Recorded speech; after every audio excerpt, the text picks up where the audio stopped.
Today motion. The Minister will whip to move.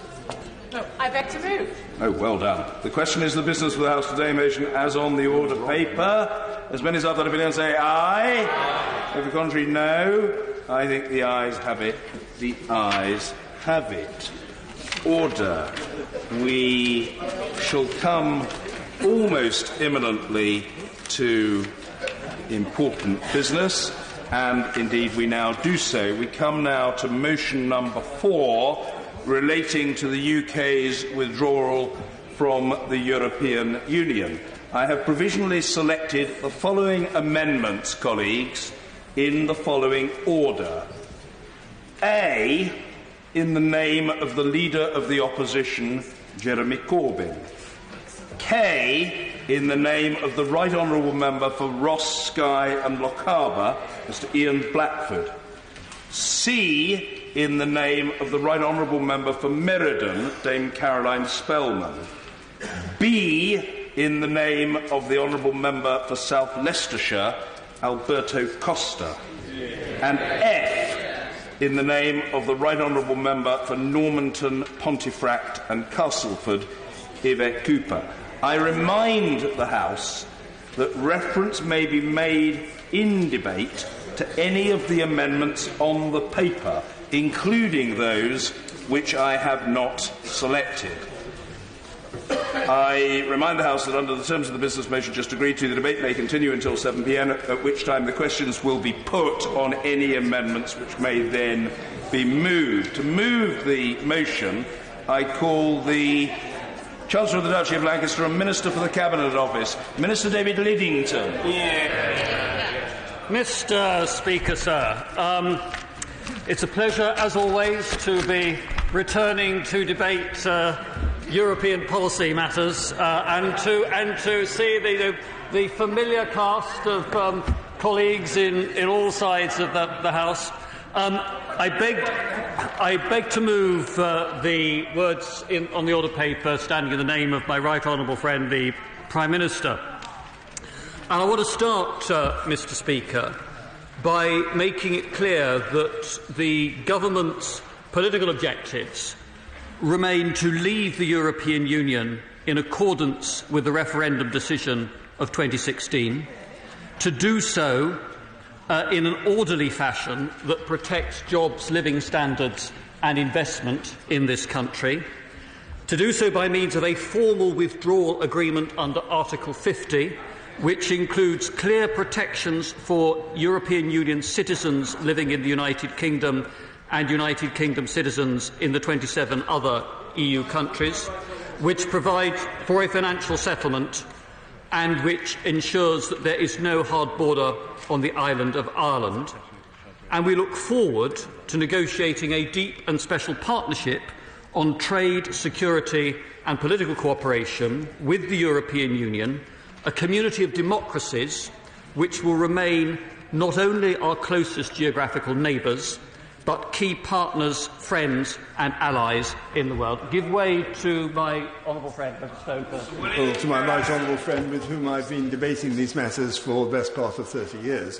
I want to ask him, in relation to this issue of community of democracies, how he can justify Article 4 of the Withdrawal Agreement, which would subjugate the United Kingdom and require us to pass primary legislation to achieve that objective, when the decisions which will be imposed on the citizens of every single member in this House, by virtue of what goes on in the Council of Ministers, will be decided by 27 other member states. We won't even be at the table, and without even so much as a transcript. Is it not a complete travesty of democracy?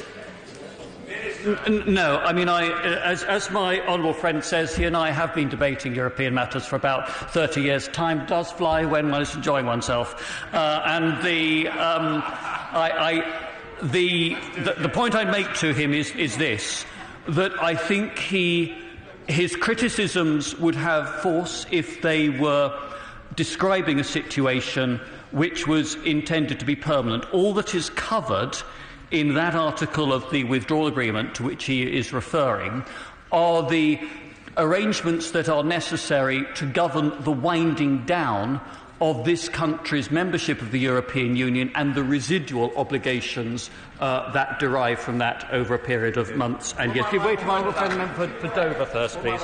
I thank my right honourable friend for giving way. There have been a number of statements made by a number of different ministers in recent days that have left me somewhat puzzled as to, first of all, what the policy of Her Majesty's Government is, and also what the policy of Her Majesty's Government is in relation to collective responsibility.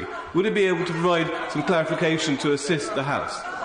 The policy of the Government is what the Prime Minister set out in a statement yesterday and summarised in the words I have just spoken. The approach to collective responsibility is set out clearly in the Ministerial Code. I'll give way to my right honourable friend and then to the right honourable member for Birkenhead. On a more positive note, in order to get this withdrawal agreement through, which we should all want to do, does my right honourable friend agree that it's not necessary to unpick the withdrawal agreement? We could, under international law, have a conditional interpretative declaration stating the backstop is not permanent. And then if we get that, and if the Attorney-General changes his mind, will my right honourable friend join me in urging all my Brexiteer colleagues to vote for this agreement, because the choice is no longer, perhaps, between an imperfect deal and no deal, it's between an imperfect deal and no Brexit. Well said. Quite right. I agree very much with what my honourable friend has said, and I think we would all wish my right honourable and learned friend, the Attorney-General, well in the talks that he is continuing with representatives of the European Commission. Give way to the right honourable gentleman. And then immensely grateful to the Secretary of State giving away. Is he aware that the atmosphere in this debate is changing from one which is massively concerned about crashing out and the damage that might do, to those of us who want to leave worrying about we will get no Brexit at all? And therefore might I, through him, address the grouping that normally sits behind him in that direction, that the choice that we will face when the Prime Minister's motion comes back is whether we have the certainty of some deal, or, as his right honourable and learned friend said, no deal at all.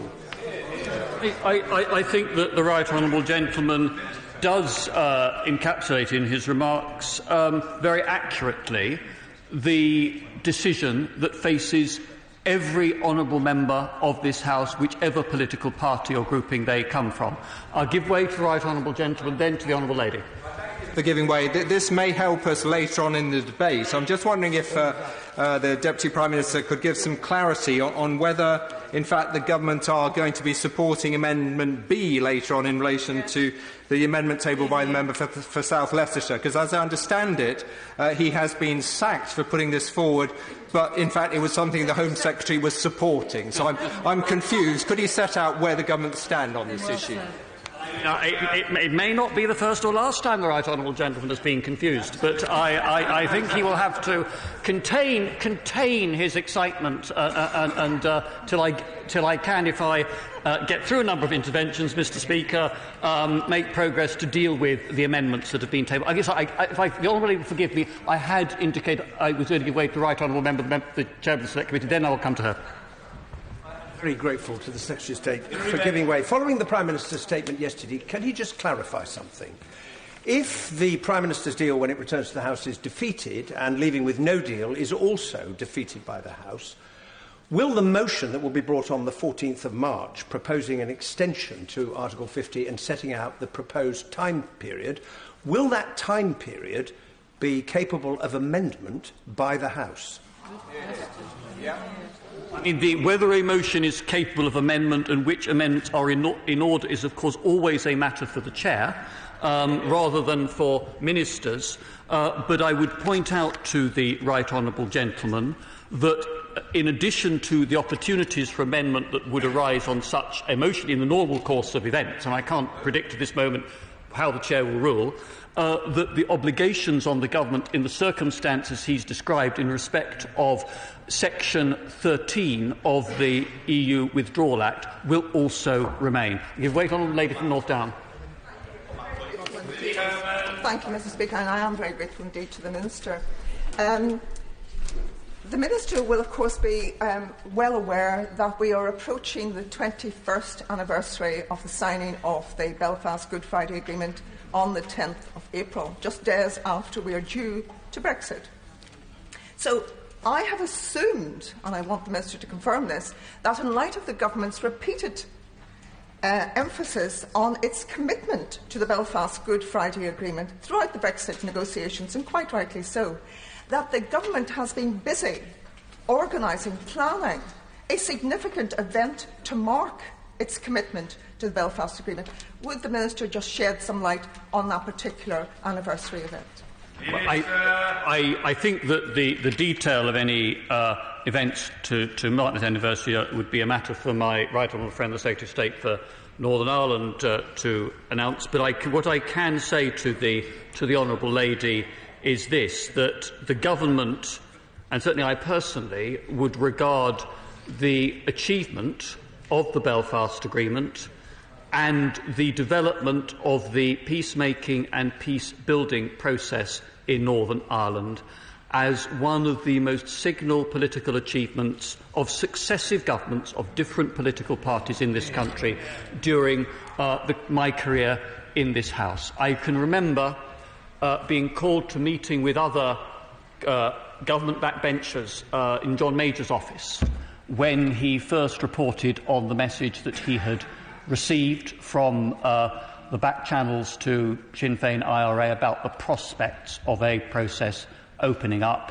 And I know how much he, Tony Blair, Gordon Brown, David Cameron and my right honourable friend, the present Prime Minister, have committed themselves to that process, and that is something, that commitment is something which I believe every honourable member of this House will share. I'm going to give way to the honourable gentleman from the SNP and the honourable gentleman, and then I am going to make some progress. I thank the Minister for giving way. Would he agree with me that the phrase government policy implies not just the offering of a choice to the House, but the expression by the Government of a preference as to the outcome of that choice? And if he does agree with that, will he say today, to inform the debate, what the Government's policy will be on either voting for a no-deal Brexit or extending Article 50? The honourable gentleman is asking me to speculate about hypothetical events where my energies and the government's energies are focused is on achieving a negotiated agreement with the European Union behind which a majority of right honourable and honourable members in this House are prepared to rally. Give way to the honourable gentleman, then I'll move on. I thank the Secretary of State for giving way. In relation to the point he just answered from the Chair of the Select Committee, the Prime Minister was very, very clear in what she said yesterday. She said that if the House voted for an extension, that she would bring forward the necessary legislation to change the exit date commensurate with that extension. Could you just provide some more clarity on that? Is he talking about, for example, bringing in a statutory instrument immediately after such a vote to make that happen, or some other sort of way of changing the date in the bill? It would be very helpful to have some clarity on that point. Well, I will come to that point perhaps when I address the amendments in the name of my right honourable friend, the member for Meriden. I'll give way to the Chairman of the Select Committee and then I will make some progress. I'm very grateful to my right honourable friend. Would he agree with me, further point made by the honourable lady, the member for North Down, that a good way to commemorate the signing of the Good Friday Agreement would be to encourage the European Union to define what it meant by temporary, as listed in Article 1, Clause 4 of the Northern Ireland Protocol, since without some certainty on that, it's difficult to see how the Withdrawal Agreement is compatible with the Good Friday Agreement. That this question about the definition of temporary is an important one, particularly in the light of the position that the European Union has consistently taken in negotiations with us over the last 2 years, that a withdrawal agreement negotiated under the terms of Article 50 cannot be a secure legal basis for the creation of a permanent partnership with a third country. Now, Mr. Speaker, if the House will forgive me, I think I have given way quite a lot and I do want to move on to the substance of my speech. At the end of the debate this afternoon, this House will have a choice in respect of the government motion and the various amendments which you have selected. But by the 12th of March at the latest, it will have a more important choice when we bring back a second meaningful vote. And there's been a lot of speculation, and already we've heard that in the debate this afternoon about what should happen if the House declined then to vote for a deal. Let me start by saying why I am confident that the Prime Minister will be able to put before the House a deal that it can support, and why this House should support such a deal. My right honourable friend spoke yesterday of the extensive work that has been taking place to make good on the call from this House for legal changes to guarantee that the Northern Ireland backstop cannot endure indefinitely. And since the 29th of January, when this House endorsed an amendment tabled by my right honourable friend, the member for Altrincham and Sale West, my right honourable friends, the Prime Minister, the Secretary of State for exiting the European Union, the Attorney-General and I have been engaging in focused discussions with the EU, with the different institutions of the Union and with Member State governments to find a way forward that would work for both sides. And we are making good progress in that work, with constructive discussions taking place this week.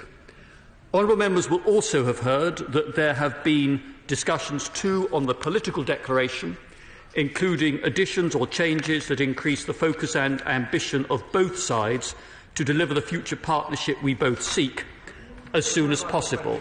And the ideas that we are putting forward in these discussions are not simply the government's. They reflect the intensive dialogue we've had with members from across this House, including the conversations we've had with honourable members from other political parties, and I myself have met the right honourable member for Holborn and St Pancras once, keen to do so again, as he knows, as well as meeting colleagues in other political parties and representative of all different shades of opinion on this country's relationship with the European Union. I'll give way to my right honourable friend. My right honourable friend, he really has been very generous. Just before he moves on for the question of alternative arrangements, he and his colleague, the right honourable member, who's the BrExit Secretary, are to be strongly congratulated for getting the European Union to accept the need to set up a task force of experienced officials on the European side and the UK side to work up the arrangement proposed by our working group.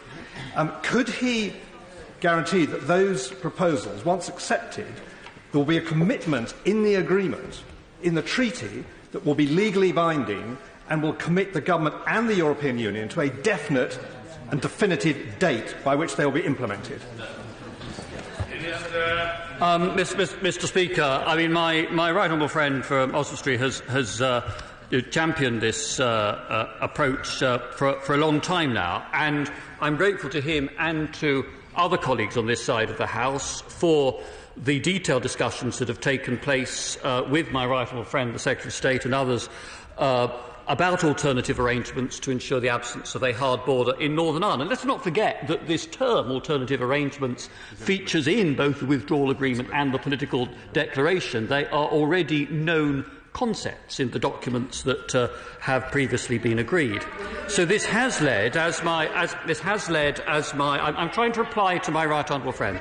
This has led to the consideration of a joint work stream with the European Union that will take place during the next phase of our negotiations. Our objective is to ensure that we have a set of alternative arrangements that can be used even in the absence of a full future relationship deal at the end of the implementation period.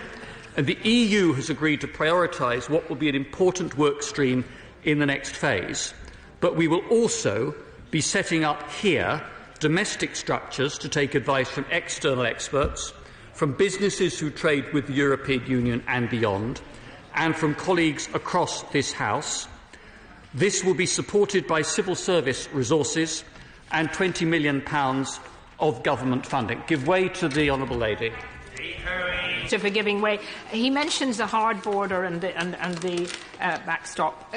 Does he understand why the Irish government last week produced a legal bill going through Parliament to deal with any problem to do with the WTO if we happen to go out on WTO terms? And yet there was no mention whatsoever of any infrastructure, any hard border. How come the Irish government can do that, and at the same time we're saying that the hard border is such a huge, big issue. It is for the Irish government to explain their policy. What we also have to, and I'm assuming they will have to deal with also, is the reality of the plans that the European Union Commission published in December last year, in which they stated very plainly that from the day the United Kingdom departs the EU, that in the absence of a transitional period, as provided for under the Withdrawal Agreement, from day one, the full EU acquis in terms of tariffs and regulatory checks and inspections would have to be applied. And one of the things that was striking about that Commission publication was it made no specific reference or provided no exemption for the situation in Ireland. Now, that is something for the Government of Ireland to take up with the European Commission, but that is part of the legal and political reality with which governments are also dealing. I give way to the Honourable Lady. Well, to the Right Honourable Gentleman for giving way. He's being very generous with his interventions. I wonder if I can just pursue the question that was asked by the Honourable Gentleman for North Shropshire.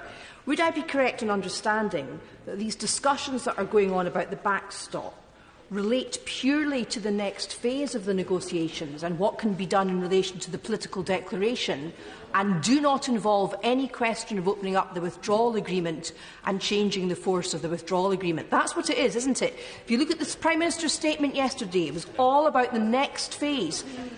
A work stream in the next phase is the phrase that the Honourable Gentleman just used. Can he clarify that? It's not about opening up the withdrawal agreement.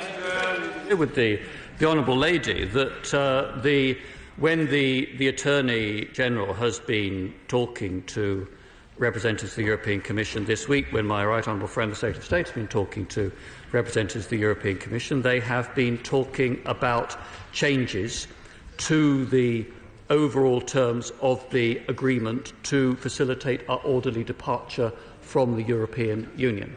I'll give way to the right honourable lady, then to the honourable gentleman, then I will move on. The right honourable gentleman for giving way, and I'd like to thank him for what he did yesterday with the publication of the summary of the no-deal papers, if I put it in that way. But my question to him is this: why is the government only now, after 2.5 years, looking at these alternative arrangements, when in any event the Northern Ireland Select Committee did an enormous amount of work at finding some alternatives? They travelled the world and they came to the conclusion that there are no alternatives some considerable time ago. The right honourable lady. First of all, can I thank the right honourable lady for what she said in respect of the papers we published yesterday. I thought she was being uncharacteristically unfair to the government in her criticisms about not dealing with this earlier.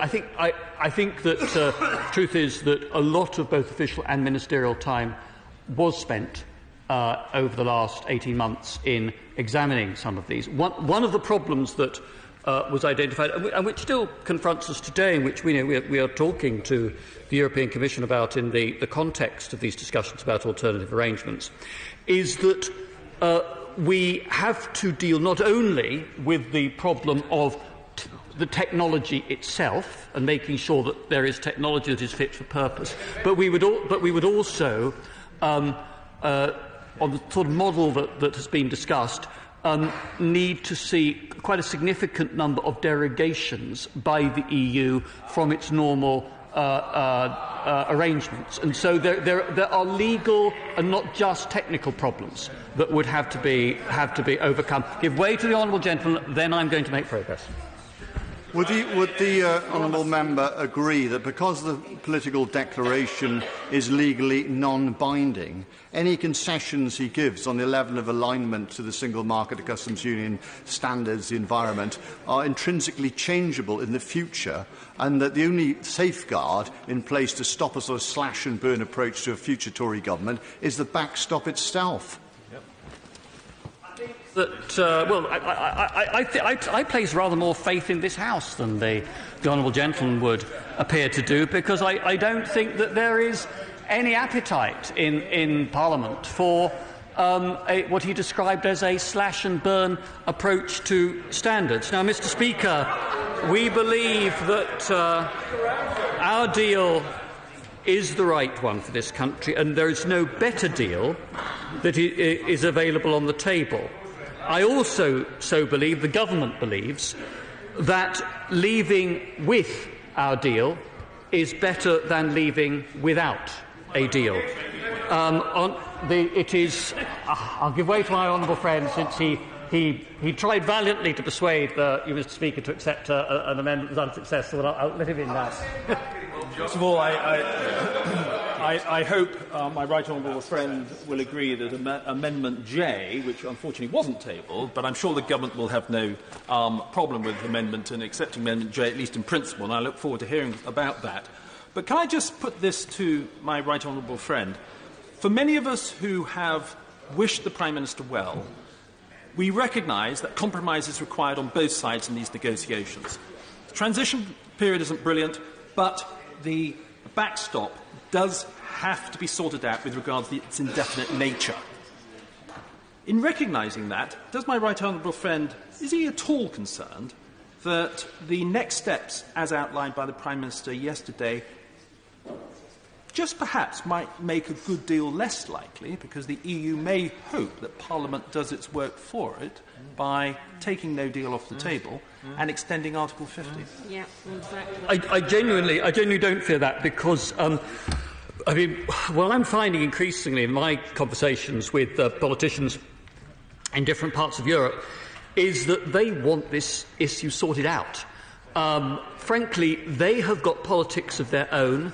They have got important decisions on a whole range of subjects, from the future of the Eurozone to the negotiation of a multiannual financial framework without a United Kingdom contribution, to the tensions that exist between some of the Central European and Western European powers within the European Union, to the continuing problem of very large-scale movement of people from Africa into southern Europe. And it would be a mistake for honourable members to think that the leaders of the other 27 countries spend every waking hour thinking and worrying about Brexit matters.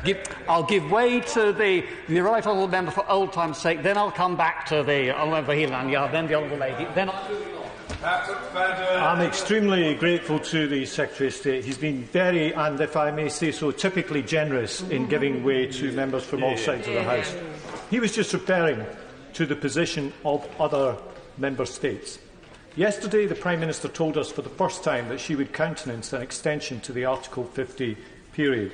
But today, President Macron of France is quoted as saying, "We would agree to an Article 50 extension only if it is justified by a new choice of the British.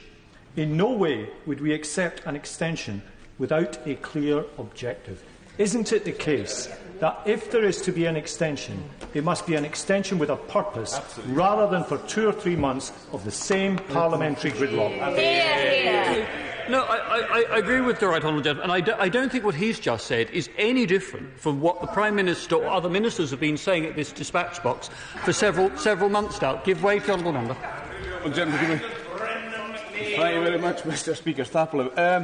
Unfortunately, of course, my Amendment G to end the whole charade of revoking Article 50 is not accepted at all. We've got a series of Brexit enabling amendments down today. But I want to take the Minister back to this one point on the concessions you're looking for the European Union and borders. So we know the technology is not invented, but the idea is we have derogations, so there are concessions. Now, if the European Union is going to be giving concessions for that, on that border, so we have to give them on every border, and the European Union owns multiple borders. Yeah. So why wouldn't the European Union be doing this already?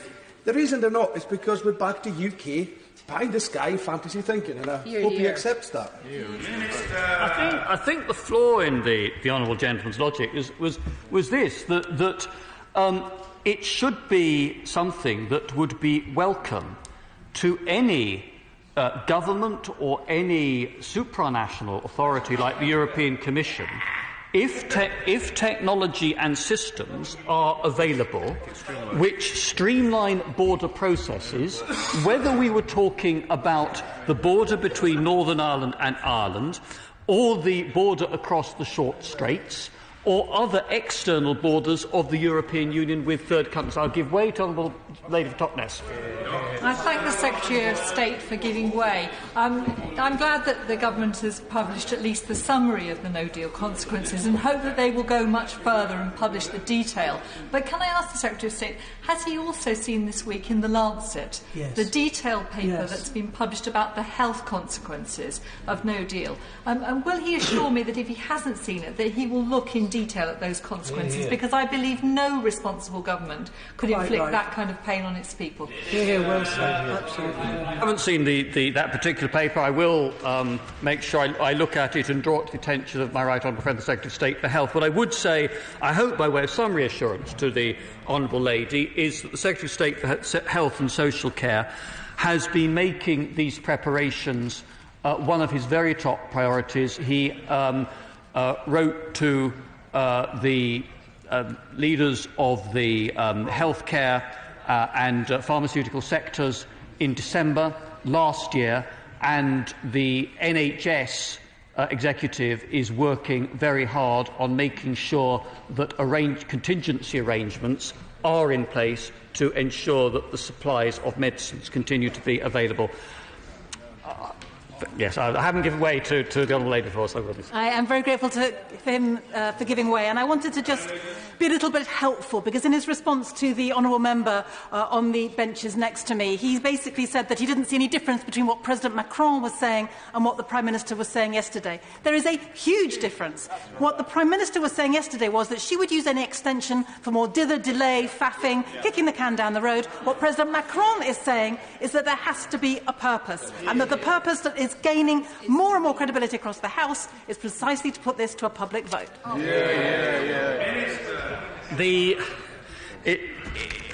First of all, I think that the honourable lady does not characterise the Prime Minister's words yesterday accurately at all. And the Prime Minister could not have been clearer in many appearances at this dispatch box that in every conversation we've had with the European Commission or heads of member state governments, they have said that were we to at any stage seek an extension of Article 50, they would want to understand for how long that was being sought and the purpose for which that was being sought. So I don't think that anything that President Macron said today comes as a shock to us. Now, I do. If the honourable member will forgive me, I'll try and give way to him later. But if he will let me move on for the moment.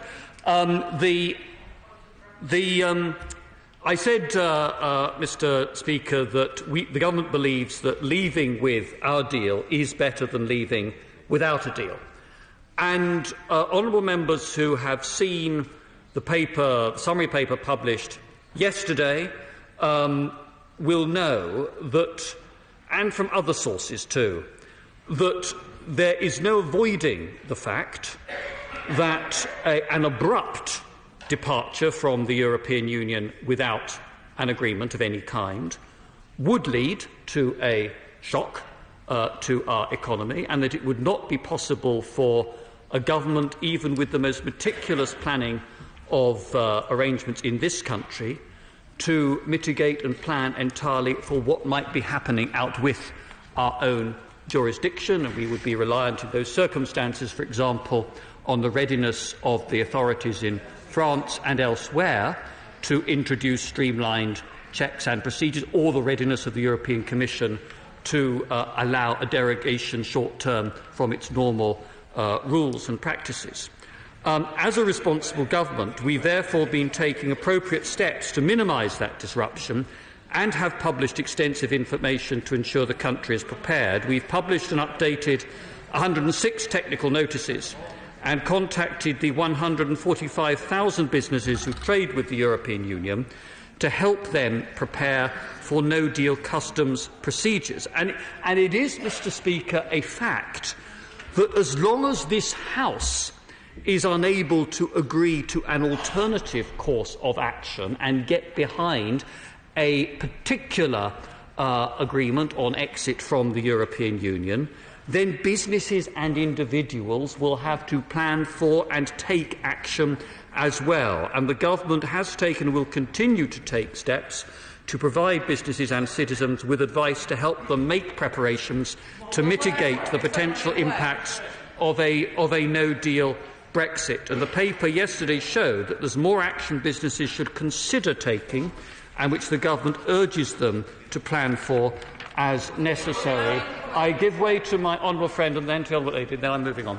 I was grateful to my honourable friend for giving way. I think the whole House appreciates his generosity over this. As the honourable gentleman knows, the meaningful vote needs to return to this House by the 12th of March.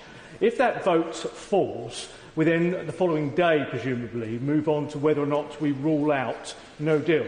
Could I ask the right honourable gentleman whether he and other members of the government will vote in favour or against that? I mean, the one thing I have learned, I don't blame my honourable friend for having a good try, but one thing I have learned in my years here, and has been reinforced by observing events in recent weeks, is that I may want at some stage to give advice to my right honourable friends, the Chief Whip and the Prime Minister, about whipping for any actual or hypothetical motion, but I'm not going to do it from the dispatch box, but do it in private instead. I'll give way to my honourable friend. I'm very grateful for my honourable friend giving way. I'm sure my honourable friend will be aware that a lot of small businesses have not put in place the preparations, and many of them may have been misled or under the impression by comments made in this House that tariff-free trade may be available for 10 years under the GATT 24 provisions. The document published by the government makes that crystal clear that those provisions are not available. And can I encourage my honourable friend to make that clear so that small businesses in my constituency and around the country do not rely on what they may think has been publicised as being an option when it isn't. Makes a good point, and as our right honourable friend, the Secretary of State for International Trade, has publicly rebutted the arguments about Article 24 of the General Agreement on Tariffs and Trade, and the reference in the paper published yesterday was a reference to the Trade Secretary's remarks, and the government is stepping up its communications to business about this point. And we accept that in this country also, I believe in our major trading partners, such as France and Germany, it tends to be small and medium-sized enterprises who, for all the obvious reasons, don't have the capacity to spend a lot of time monitoring what governments are saying, and therefore may be further behind in their planning than the larger companies, and we will do our utmost to try to communicate with them better. Mr. Speaker, if I may, I beg the right honourable lady's pardon, I will give way to her, and then I would like to come on and address the various amendments that have been selected. I thank the Secretary of State for giving way. The reason that the question from the member for Dartford is so important is because businesses are already still worrying that they are having to move money, jobs and assets abroad because they don't know what is going on. And the Minister could give huge clarity to those businesses if the government simply said they will vote against no deal if it comes to a vote on March the 13th. And this is really important because we need to know the status of the commitments that were made by the Prime Minister yesterday, because the Brexit Secretary has previously dismissed motions passed by this House.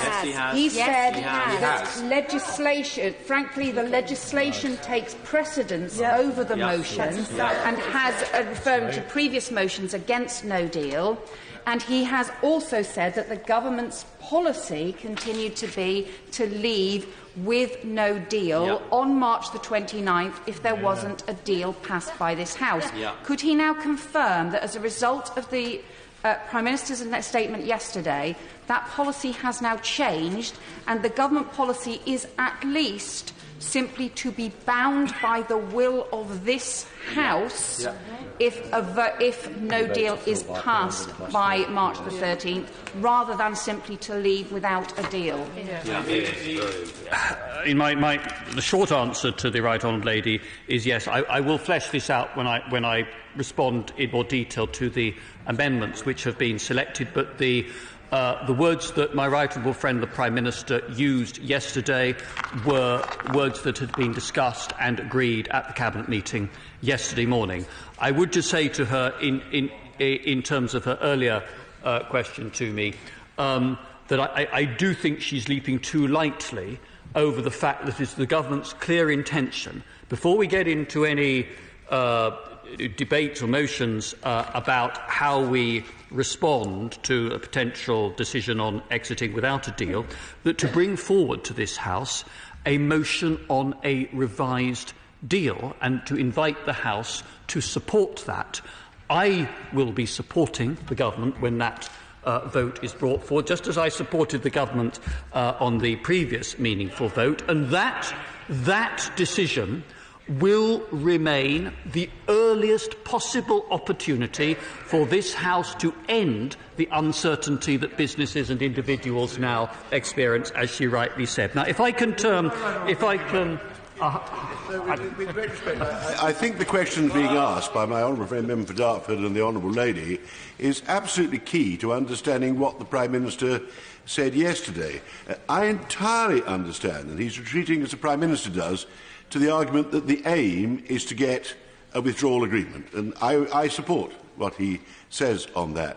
But if it doesn't get a majority, and it was defeated by 230 at the first attempt, the key thing to know is whether the government will actually vote in favour of an extension, or whether the government is going to vote in favour of leaving with no deal. And the Cabinet must have considered that when they sorted out their differences in, no doubt, a perfectly private, orderly and good-humoured meeting yesterday.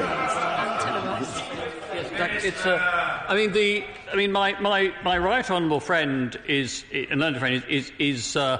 asking me to comment on a hypothetical whipping decision, on a hypothetical vote, which it's the government's wish and intention we don't actually have to confront, because we will be voting as a House in favour of the revised deal, which will reflect elements that this House on the 29th of last month said that it wanted to see changed in order to be able to support the withdrawal agreement wholeheartedly. And exactly the same challenge that my right honourable friend has posed is what would be posed in respect of any hypothetical event on the bill that was proposed by the right honourable lady, the member for Pontefract and Castleford. And I think at this stage it is too early to make those assertions on a hypothetical. What we are focused on, where our energies are in government, is on negotiating an agreement with our partners in the European Union, which delivers on the conditions which this House set when it passed the amendment in the name of my right honourable friend, the member for Altrincham and Sale West. I will give way one last time to the honourable friend, the member for Yeovil. Then I am going to make some progress. I'm never going to get on to these amendments. Very, very grateful to my right honourable friend. Just before he moves on, I just would like to ask one question about the no-deal advice paper. When was it prepared? And why didn't it mention the use of the transit system, which actually can mean that goods are delivered well into Europe and don't have to be stopped and checked at Calais? The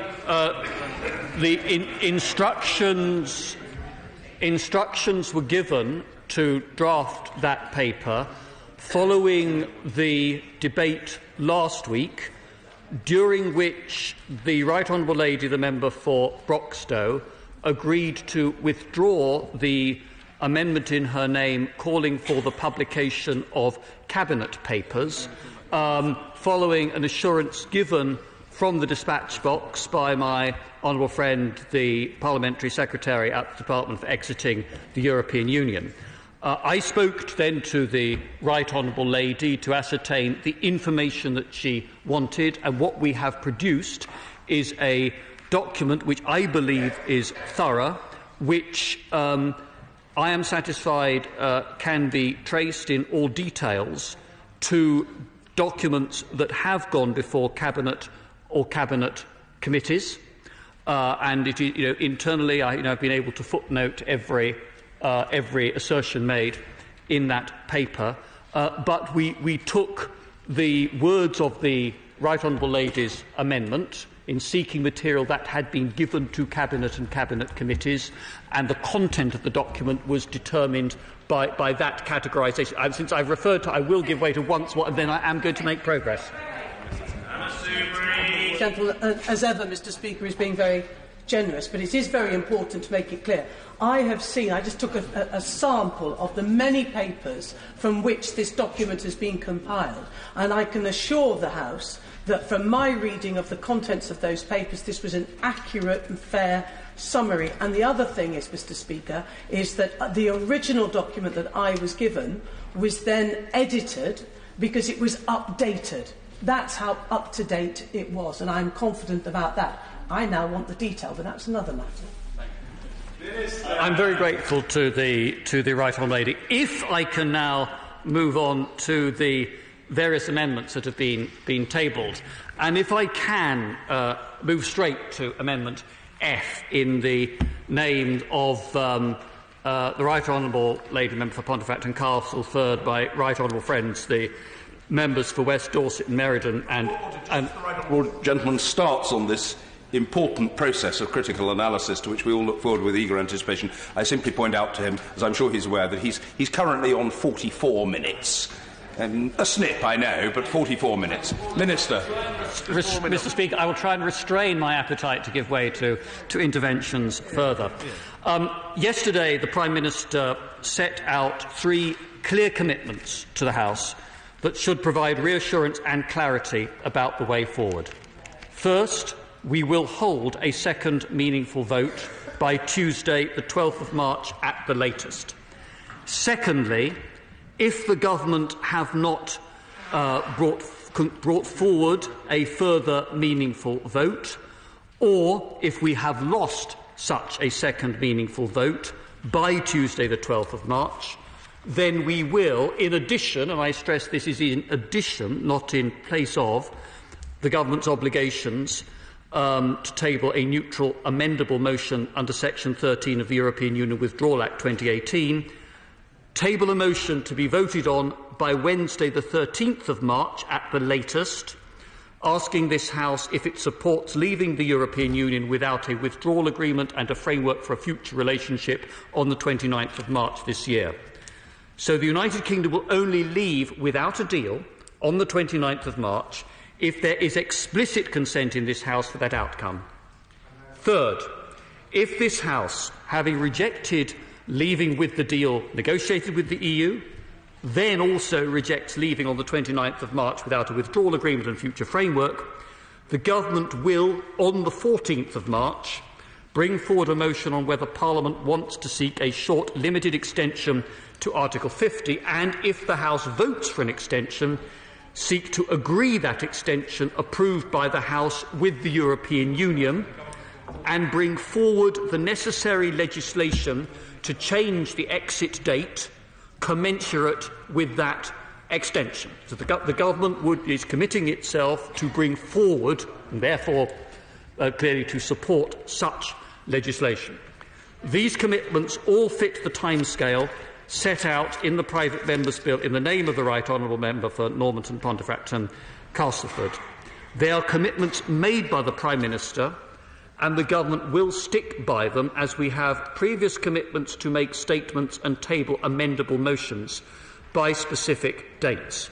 Now, yes, I'll give to my Right Honourable friend, may I say to him first of all that I enormously welcome the fact that he's reiterated all of that from the dispatch box. I personally have had no cause ever to doubt that what the Prime Minister states from the dispatch box will be anything other than fully fulfilled, but his repeating it today is helpful, as indeed the remarks of my right honourable friend, the Brexit Secretary, earlier in the morning were helpful. And it's my view that in the light of those remarks, there is not a necessity to proceed in the way that the Right Honourable Member for Normanton and I would have wished, with many others, to proceed in relation to Amendment C and the bill that came under it. Yeah. I'm grateful to my right honourable friend. I'll give way to the right honourable lady. If the government brings forward legislation in accordance with a vote in Parliament, will the government presumably still be voting for that legislation? And also, can he explain what the circumstances would be if there was a disagreement about either the length or terms of the extension between the government and the EU? In those circumstances, will the government bring it back to Parliament for a further vote rather than simply dismissing it and deciding to shift to no deal instead? Well, as the right honourable lady knows, the Prime Minister said that it would be short and limited extension. Clearly, it is a fact of law that there would have to be agreement with all of the other 27 governments for any extension to the Article 50 period to be agreed. That's just reflecting the treaties. It seems to me it just logically follows that if the government is committing itself, Prime Minister's committed us as a government to bring forward legislation in these circumstances to comply with what would have been the will of the House. Therefore, the government would be supporting such legislation if it brought it forward. The honourable lady want to get in for quite a long time, so.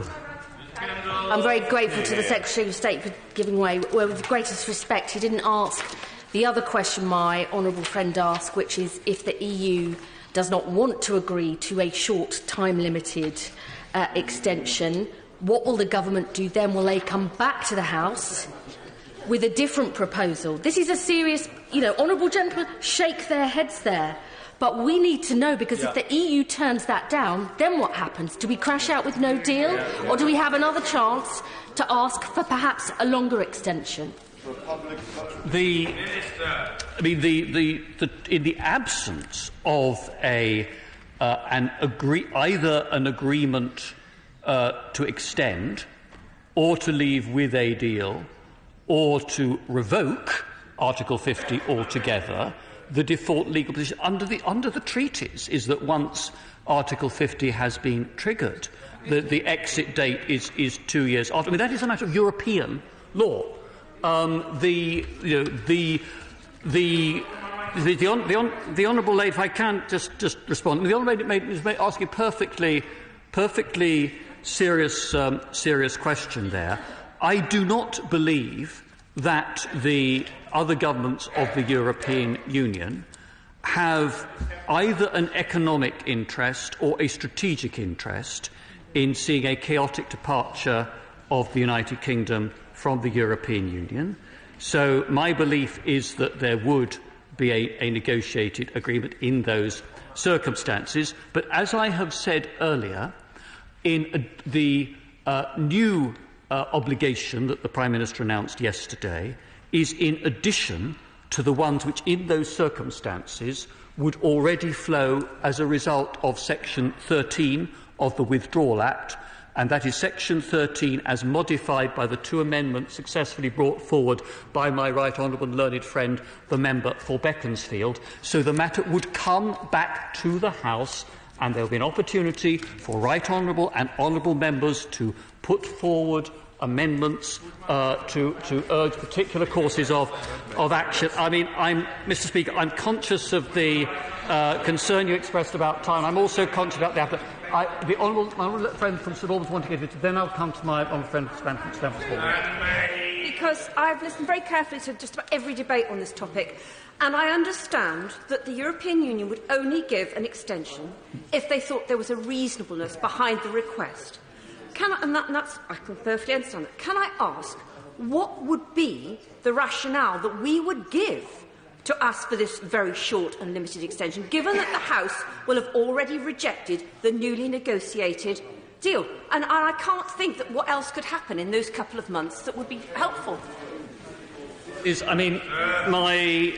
tempting though it is, my honourable friend is asking me to go deeper into the realms of hypothetical speculation. A lot would depend on where we had got to in the negotiations, the reasons for which the House in these hypothetical circumstances had rejected the revised agreement, and so let me give way to my honourable friend, the member for Stamford. Mr. Speaker, and I thank my right honourable friend, and nobody has a better understanding of these issues than him, and there is nobody whose word I would trust more completely at the dispatch box than him. But this is very, very important detail, and he, in his speech, referred to the fact that the Prime Minister yesterday had made commitments that replicated the provisions in the draft bill, the Cooper-Letwin bill, that we are hoping not to have to move as a result. Now, that bill very specifically set out what would happen if the government proposed an extension, having consulted with Parliament and received Parliament's approval, to the European Union, and the European Union had come back and said, we're not happy to grant that extension, but we suggest a different length of extension. The bill made provision to come back to the House with whatever had been negotiated with the European Union to seek the approval of the House for that actual extension. And it is extremely important that we have that same provision confirmed here today at the dispatch box, because if we do not, then I, for one, will feel bound to continue with the process of supporting the amendment in the name of my right honourable friend for Meriden, and then tomorrow supporting the bill. If we can have that reassurance from him that the House will get a chance to approve whatever final extension length is agreed between the Government and the European Union, if it is different than the one that the House has previously consented to, then I will be happy. The straight answer, my old friend, is yes, of course. Frankly, I just do not see any circumstance in which, if there were a period that had been agreed with the European Union, this would always had the potential to be agreed, that the government would not bring this back to the House. Were the government not to bring it back, then it would be brought back anyway under the provisions of Section 13 in the way that I described in response to an earlier intervention. So I think I can give my honourable friend that very clear reassurance on that point. I'm sorry, I think he will find it helpful. I have to say, I thought that answer was extraordinarily helpful, and I agree with him entirely. Actually, the provision already exists under Section 13, but his confirmation of the attitude of the government to that matter, I think, settles the thing. To my right honourable friend, he's been trying to get in for a long time. Okay, one last. Chancellor of Lancaster is extremely generous, and I do take his word very seriously as well. He didn't quite answer my question earlier on, specifically about the legislation that the Prime Minister and he has repeated the commitment to bringing forward on the extension. What would be the form of that legislation, and would, for example, the date be able to be changed? How would disputes over that be dealt with, as my honourable friend, the chair of the committee, asked as well? I don't think at this stage I can go into detail legislation. It would depend a bit on what the outcome of the negotiations with the European Union itself had led to. If it were secondary legislation, then clearly there's the normal constraints on amendments. But equally, if it's secondary legislation, it's sudden death in both houses. That both houses have a veto over such secondary legislation. So the Section 13 provisions do give a safeguard to the House that there is always that additional opportunity to bring forward and vote on concerns that the House feels are being overlooked. If I can turn to Amendment C, and I'm grateful to my rightful friend, the member for West Dorset, for indicating that he thought that this would not now need to be pressed. I think that if the House will allow me, in the light of his comments, I would not propose to go into detail about Amendment C, but I'm perhaps happy if that is still brought up further during the debate. My rightful friend, the Secretary of State, when he comes to wind up, can respond to those points. And I do want to refer to Amendment B in the name of my honourable friend, the member for South Leicestershire. Now, On citizens' rights, I think my honourable friend has succeeded in an endeavour that some might have thought was impossible, in persuading both the right honourable gentleman, the Leader of the Opposition, and my honourable friend, the member for North East Somerset, to share the honours as lead signatories to an amendment. And all members of this House are aware of how vocally and passionately my honourable friend has campaigned on this issue of citizens' rights for many months now. And this is an area the government takes extremely seriously. We have consistently put citizens' rights first in our negotiations. It was one of the very first areas, parts of the withdrawal agreement, to have been agreed and negotiations completed with the European Union. And of course, the best way to guarantee those rights, both for our citizens in the EU and EU citizens here, is to vote in favour of the deal, which, of course, my honourable friend did in January. But there is a lot of uncertainty surrounding no deal. That is why the government has already committed that the rights of the 3 million EU citizens living in the UK will be protected in any scenario. EU citizens resident here by the 29th of March would be able to apply to the EU settlement scheme to secure their status, and the Home Office has already granted more than 100,000 applications under that scheme, and such people will continue to have access to social security and health care as before. Now, I know that also lying behind my honourable friend's amendment is concern about the rights of UK nationals living elsewhere in the EU. Now, in the absence of a deal, this would be a matter for the EU and its member states, and despite the welcome progress made by some member states, there are others where the offer to UK nationals, in our view, falls short, and access to health care is a particular concern. The government, led by the Foreign Secretary, is actively seeking solutions to address these issues through bilateral contacts with member state governments, as well at the same time as seeking a common EU-wide approach. We should not, though, underestimate the challenge in reaching a joint UK-EU commitment, as the amendment calls for, to ring-fence the agreement on citizens' rights. The European Union has been very consistent in saying to us that its legal mandate is clear, that nothing is agreed till everything is agreed, and that if these issues were not addressed in the withdrawal agreement, their view is that there are significant legal problems for the EU in protecting these rights, since in those circumstances some of these issues would fall within the competence of member states and not of the EU institutions. Now, despite those challenges, we do share with my honourable friend the common goal of protecting the rights of citizens in the event of no deal. So, in view of the fact that our political objectives are the same, the government will accept the amendment today, and we will take up with the Commission, following this debate, assuming that the House endorses the amendment, the arguments that have been embodied in my honourable friend's amendment, to seek clarification of the EU position on ring-fencing the citizens' rights part of the withdrawal agreement, and to see whether they can be persuaded to change the position that they have adopted hitherto. Mr. Speaker, I'm conscious that I am disappointing a number of honourable friends and other honourable members, but I think otherwise there's a danger that my speech and associated interventions are going to take up pretty well all the time available for debate today. If I can move to the Amendment K and then Amendment A. Amendment K, in the name of the Leader of the Scottish National Party in Westminster, wills certain ends without any means. It asserts a determination not to leave the European Union without a withdrawal agreement and future framework under any circumstances and regardless of any exit date.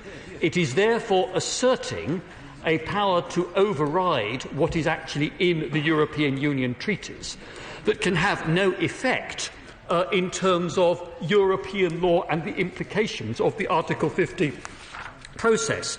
And while I understand the political motives behind Amendment K, I think the problem with that amendment is that it is just ignoring the legal reality that once Article 50 has been triggered, the only ways in which to avoid what the amendment seeks to avoid are to agree a deal or to revoke the Article 50 altogether and commit this country permanently, in good faith, to use the terms of the Court of Justice judgment, to membership of the European Union to the future. And for those reasons, the Government cannot accept that.